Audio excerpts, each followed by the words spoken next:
பல ஆண்டுகளுக்கு முன்பு ஊழியத்தை தொடங்கின நாள் வருஷம். அப்போ யாருமே என் கூட இல்லை.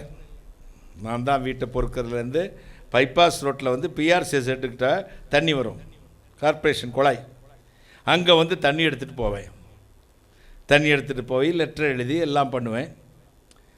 என் எழுத்தை பார்த்தீங்கன்னா நான் எழுதிட்டு என் எழுத்து என்னால் வாசிக்க முடியாது. இந்த எழுத்தை வச்சு லெட்டர் எழுதி போடுவேன், அது உடனே சாட்சி வந்துடுங்க.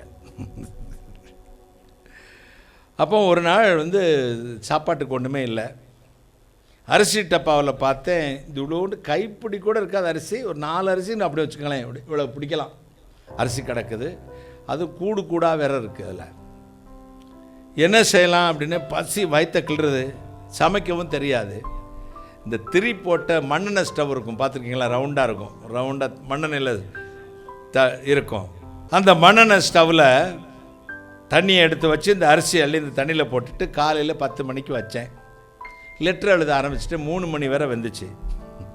எத்தனை மணிக்கு வச்சுட்டு 10 மணி. நாத்தம் அடிக்குது, அந்த வடிஞ்சு கீழே அடிப்பிடிச்சு இது இவ்வளோண்டு அழுகையாக வருது. அதை கஞ்சியை ஊற்றுனேன், ஒரு மட்டை ஊறுகாய் எடுத்து அதை வச்சு அதே 15 நாள் ஓட்டுவேன். அதை வச்சு சாப்பிடலான்னு பிளேட்டில் ஊற்ற போகும்போது திடீர்னு கண்ணீராக ஒடிக்குது. எங்கள் அப்பா வீட்டில் எவ்வளோ பேர் நல்ல வசதியாக சாப்பிட்றாங்க, நல்லா இருக்காங்க. இப்படி ஒரு கஞ்சியை நார்ன கஞ்சியை குடிக்க வச்சுட்டேன்னு அழுகிறேன். யாரை வந்து பாஸ்டார் அப்படின்னு தட்டினாங்க. ஒரே ஒரு அம்மா தான் அந்த காலத்தில் என்னை பாஸ்டர்னு கூப்பிடும். அவங்க மகன் வந்து ஹைதராபாத்தில் சிஎஸ்ஐயோட பிஷப்பாக இருக்கார், அன்னமுத்து ஜேம்ஸ்னு பேர். இவ்வளோ பெருசு இருப்பாங்க, பசுமல்ல இருந்தாங்க. நான் போய் கதவு திறந்தேன். வந்ததுமே, நீங்கள்லாம் ஒரு ஊழியக்காரா பாஸ்டர்? நான் லெட்டர் போட்டேன், வாசிக்கலையா நீங்கள்?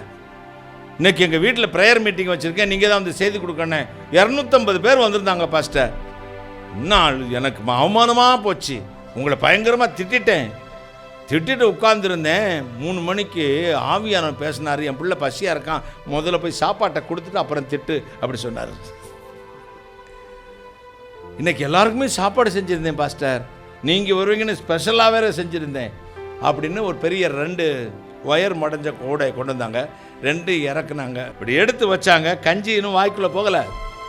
First class chicken biryani, chicken வறுவல், அவிச்ச முட்டை, பொரிச்ச மீன், அது பாயசம், வடை, இதோட சாப்பாடு. சாப்பிடாம எனக்கு பசி அடங்கி போச்சு. அவ்வளோ ஒரே நேரத்தில் பசிச்சவன் பார்த்தா அப்படிங்கும்போது பசி அடங்கிடும்ல. வயிற்றுக்கும் மனசுக்கும் சம்மந்தம் இருக்கு. அன்னைக்கு தான் தெய்வம் சொன்னாரு, நீதிமானை பசியினால் வருந்த விடு, கைகளை தட்டி. ஒருவனை அவன் தாய் தேற்றுவது போலவே தேற்றுவேன். நீதிமானை பசியினால் வருந்த விடேன். உங்க வாழ்க்கையில் அப்படிதான் ஆண்டவர் செஞ்சிருப்பார். அன்னைக்கு செஞ்ச ஆண்டவனுக்கு செத்து போயிட்டாரா என்ன?